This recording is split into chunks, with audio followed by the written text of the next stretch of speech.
Aujourd'hui, avec l'avènement des réseaux sociaux, nous vivons dans un monde ultra connecté.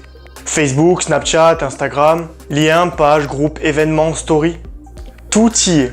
Demandez à n'importe qui de se passer des réseaux sociaux pendant plus de 48 heures et la plupart ressentiront les mêmes effets qu'un drogué sans son produit. Et encore 48 heures, je suis gentil. Tant de liens sociaux ont été créés depuis 10 ans. On peut se rapprocher des gens qui sont loin, on peut réseauter professionnellement et on peut sortir de la solitude lorsqu'on est isolé. On peut également se cultiver et accéder à une multitude d'informations en seulement quelques secondes. Que du bonheur, non? Les réseaux sociaux ont certes des avantages non négligeables. Pouvoir joindre n'importe qui en quelques secondes est certes une belle avancée, rejoindre des groupes de solidarité également. Ces nouveaux moyens de communiquer permettent de lancer des opérations de grande envergure, par exemple des manifestations, des pétitions, ou encore se faire connaître en tant qu'artiste ou professionnel. Pourtant, les réseaux sociaux sont à l'origine de nombreux maux sociétaux. En réalité, ces réseaux divisent, fragmentent et détruisent du lien social plus qu'ils n'en créent. Vous avez 750 amis sur Facebook? Bien. Maintenant, sur ces 750 personnes, combien vous en saluez quand vous les croisez dans la rue? Quelques dizaines tout au plus, à moins que vous soyez très sociable. Selon une étude britannique, Statue of Mind, réalisée par la Royal Society pour la santé publique, Instagram est le réseau social qui suscite le plus d'anxiété chez les jeunes. Corps parfait, paysages magnifiques, couple heureux, plats délicieux. Ah, que c'est beau Instagram. Quand ce n'est pas la confiance en soi de personnes fragiles qui volent en éclats. Il a été prouvé que les réseaux sociaux exacerbent les troubles de l'image chez les adolescents, particulièrement pour les jeunes femmes. Elles sont en effet 7 sur 10 à reconnaître qu'Instagram les fait se sentir mal dans leur peau. Cela peut entraîner des pathologies graves comme la dépression ou l'anorexie, et des moins graves comme les troubles du sommeil ou de l'estime de soi. Que celui qui n'a jamais fait une superbe photo de son plat au restaurant avant de le dévorer et d'en faire de la bouillie me jette la première pierre. Une mise en scène totalement orchestrée donc, mais alors pourquoi faire? Nous sommes devenus esclaves d'un monde où le maître mot est paraître. On connaît tous ce couple qui inonde les réseaux sociaux de hashtags love, perfect, boyfriend, girlfriend, mais qui finalement, dès que la caméra est en off, se disputent sans arrêt. Passer des heures à trouver le meilleur angle, pour avoir le meilleur selfie, pour avoir la meilleure photo de profil. Espérer obtenir quelques likes, se faire connaître du grand public. Il y a un besoin constant de s'exhiber et de se valoriser. Le succès des réseaux sociaux repose effectivement sur cette valeur phare, celle de la vision et du regard. Utiliser nos yeux provoque de l'excitation mais aussi du plaisir. Freud appelait ça la pulsion scopique. Pour lui, voir permet au bébé de découvrir le monde et regarder un objet qui l'attire provoque de la jouissance. On parle bien de toucher avec ses yeux.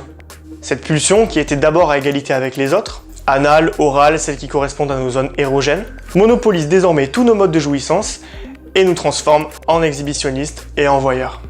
On devient tous des stalkers en puissance, une curiosité malsaine s'est créée autour de ces réseaux. On cherche à en savoir plus sur les gens et on interprète ce que ces derniers veulent bien nous montrer. Pourquoi certaines personnes se sentent-elles obligées de filmer tous leurs faits et gestes?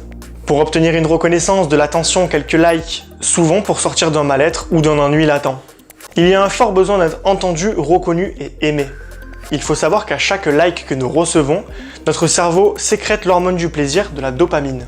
Un like est reçu par le corps humain comme un compliment. C'est comme si je vous disais « j'approuve ce que tu fais, j'approuve qui tu es ». Bon, du coup c'est une super raison pour matraquer le bouton like de la vidéo, donc je compte sur vous. Les réseaux sociaux tuent également notre productivité. On scrolle, on perd notre temps, c'est devenu la nouvelle télévision. On y passe des heures et on oublie finalement que dehors, il y a la vraie vie. Paradoxalement, aujourd'hui ne pas être sur Facebook, c'est aspirer à une vie bien moins sociale que les autres. Car les réseaux ont aujourd'hui cannibalisé tout ce qui tournait autour de la logistique sociale en général. Du moins pour les plus jeunes d'entre nous. Vous souhaitez organiser votre soirée d'anniversaire? Plus facile de passer par Facebook que d'envoyer des cartons d'invitation ou d'envoyer des textos à chacun. Vous avez plus qu'à les inviter directement et c'est fait. Cela dit, ça fait aussi partie des avantages des réseaux sociaux. Tout n'est pas noir. Mais fort est à parier que si vous désactivez votre date de naissance sur Facebook, la plupart de vos amis ne vous souhaiteront pas votre anniversaire.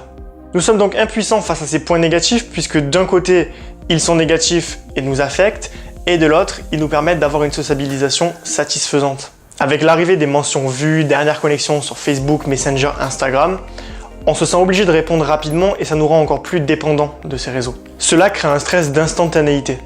Vite, je dois répondre à cette personne sinon elle va penser que je l'ignore. Oh mais pourquoi elle répond pas? Elle a lu le message pourtant. La loi française parle même d'instaurer un droit à la déconnexion dans le monde du travail. Car les troubles du comportement liés à cette surconnexion constante et intense sont préoccupants.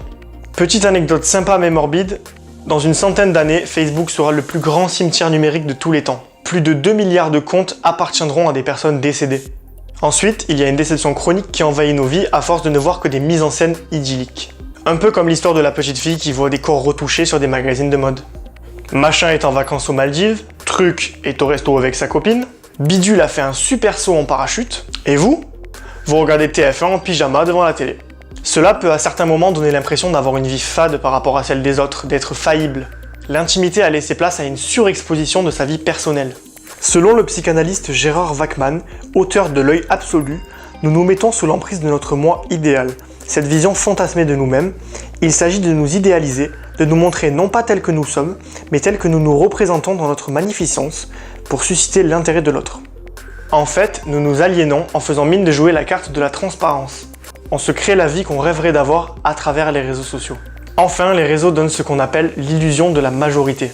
Selon une étude de l'Université de Californie du Sud, les réseaux sociaux tendent à déformer notre perception du monde, laissant penser que la majorité des gens partagent une opinion pourtant minoritaire. En effet, Facebook applique un filtre idéologique. Ce dernier collecte tout un tas de données personnelles pour vous proposer du contenu qui colle à vos idées. Dans le fond, c'est une bonne démarche, mais cela peut vous laisser penser que seule votre opinion existe. Car les autres ne vous sont tout simplement jamais affichés. On peut donc facilement s'enfermer dans une spirale négative qui conforte une idée qui peut également être négative. Si vous avez liké 2-3 faits divers sur Facebook, fort est à parier que tout votre fil d'actualité sera rempli de faits divers. Bon allez, on se tente une semaine sans réseaux sociaux. Moi le premier, pas sûr de tenir. N'oubliez pas de vous abonner à la chaîne si ce n'est pas encore fait, et moi je vous dis à bientôt pour une prochaine vidéo. Allez, à plus mes petits manipulateurs.